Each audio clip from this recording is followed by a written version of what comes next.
Halo guys, balik lagi di Dharma Friday. Jadi, di episode Dharma Friday kali ini, kita akan membahas tentang agama. Disclaimer dulu ya, konten kali ini nggak bermaksud dan bertujuan kamu harus pindah agama dari agama apa ke agama apa ya. Tapi, kami berharap semoga konten kali ini akan membuat keyakinanmu semakin utuh. Jadi, sekitar 2500 tahun yang lalu, banyak cendekiawan maupun tokoh spiritual saling berdebat antara satu dengan yang lain. Nah, kemudian sekelompok pemuda, sebut saja suku Kalama, mereka pergi menghadap Buddha dan memberitahu tentang kebingungan mereka. Apakah yang harus dilakukan oleh seseorang untuk memilih mana yang cocok untuk dipilih sebagai ajaran yang harus dianut? Kemudian, Buddha membantu para pemuda dari suku Kalama ini dengan memberikan beberapa kriteria di dalam memilih suatu ajaran. Apa saja itu? Yuk, simak sampai habis ya!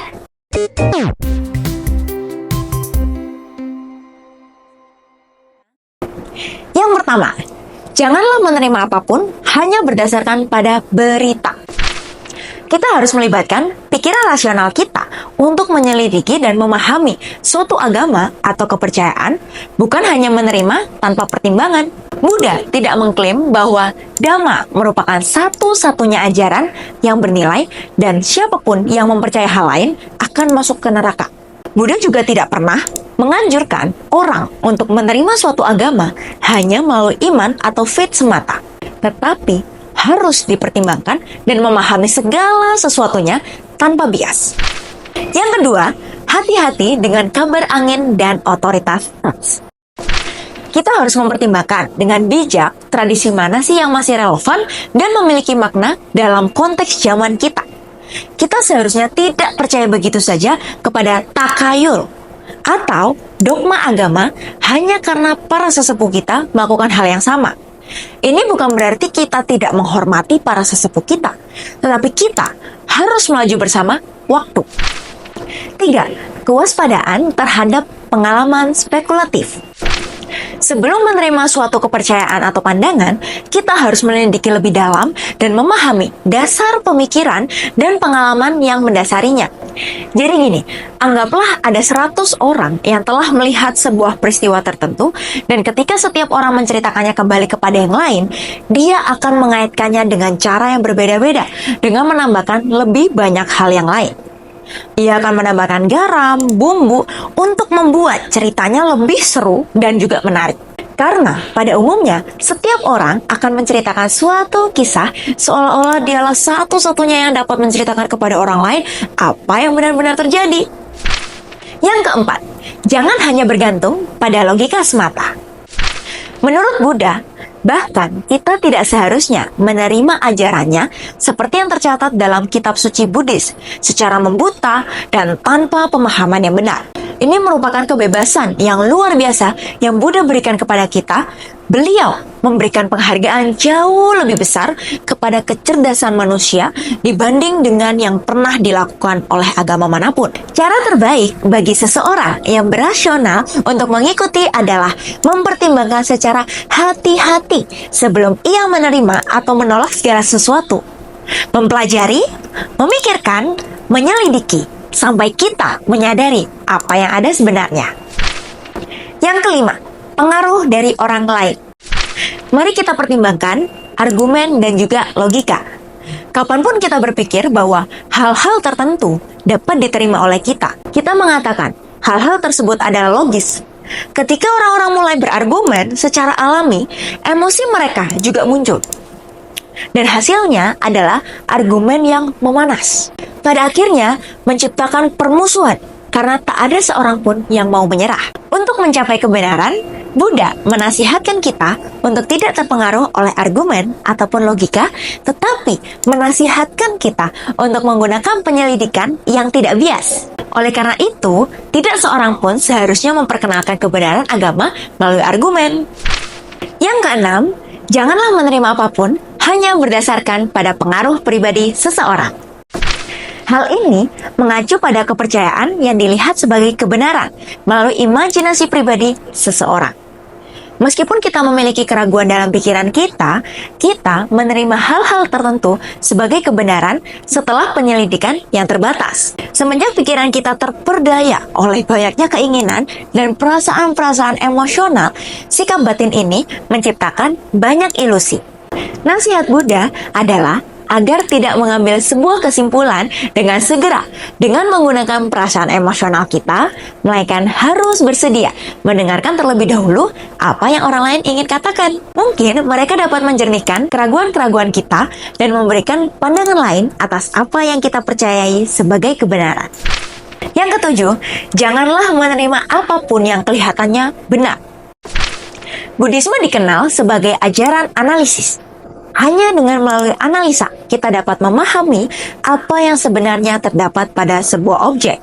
Umat Buddha tidaklah terjebak dalam hal-hal kontroversial mengenai kapan dunia akan berakhir karena mereka melihat bahwa secara pasti segala sesuatu yang terdiri dari perpaduan akan mengalami kehancuran. Kita berakhir setiap waktu kita menarik nafas masuk dan keluar. Akhir dunia yang disampaikan oleh Buddha hanya semata-mata peristiwa dramatis dari sesuatu yang terjadi dalam kehidupan kita sehari-hari. Yang kedelapan, janganlah bergantung pada pengalaman spekulasi pribadi seseorang. Setelah mendengarkan atau membaca beberapa teori tertentu, orang terkadang dengan mudah tiba pada kesimpulan tertentu dan memelihara kepercayaan ini.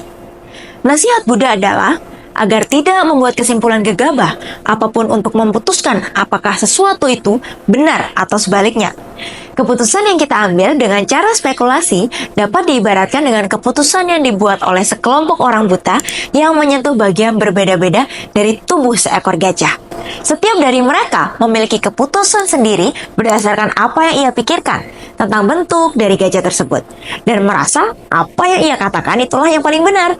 Padahal mereka yang dapat melihat hal-hal tersebut tahu bahwa semua orang buta tersebut sebenarnya salah.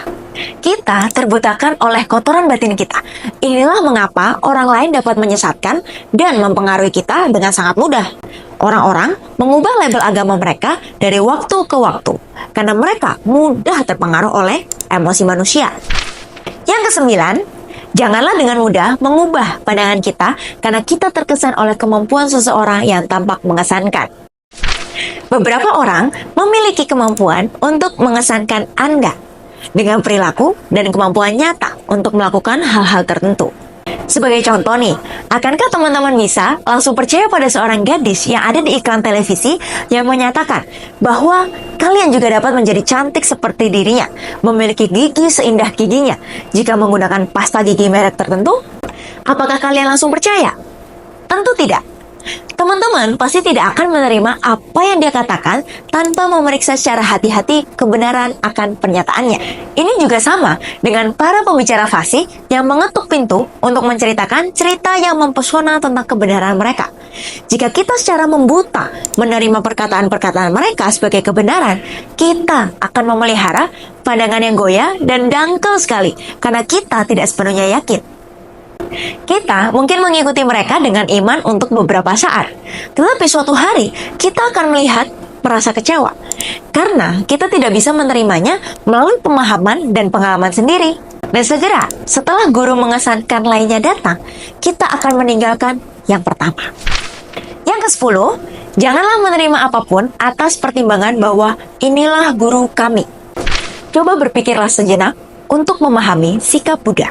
Buddha mengatakan, engkau seharusnya tidak bergantung secara membuta kepada gurumu. Ia mungkin saja adalah penemu sebuah agama atau seorang guru yang terkemuka. Tetapi meskipun demikian, engkau tidak seharusnya mengembangkan kemelekatanmu terhadapnya sekalipun. Beginilah cara Buddha memberikan penghargaan yang semestinya kepada kecerdasan seseorang dan memperkenankan manusia menggunakan kehendak bebasnya tanpa bergantung kepada orang lain.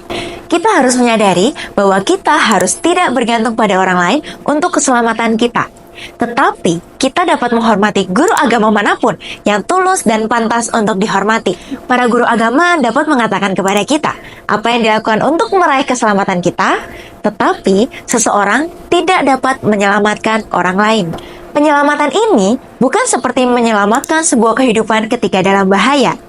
Ini adalah pembebasan terakhir dari kekotoran batin dan penderitaan duniawi. Inilah mengapa kita harus bekerja secara individual atau sendiri untuk meraih pembebasan kita. Beliau mengatakan kepada suku Kalama bahwa mereka dapat memahami hal ini berdasarkan pada pengalaman pribadi mereka. Beliau juga mengatakan bahwa di antara berbagai praktik dan kepercayaan ada hal-hal tertentu yang baik bagi seseorang tetapi tidak baik bagi yang lain. Sebaliknya, ada hal-hal tertentu juga yang baik bagi orang lain tetapi tidak baik bagi seseorang.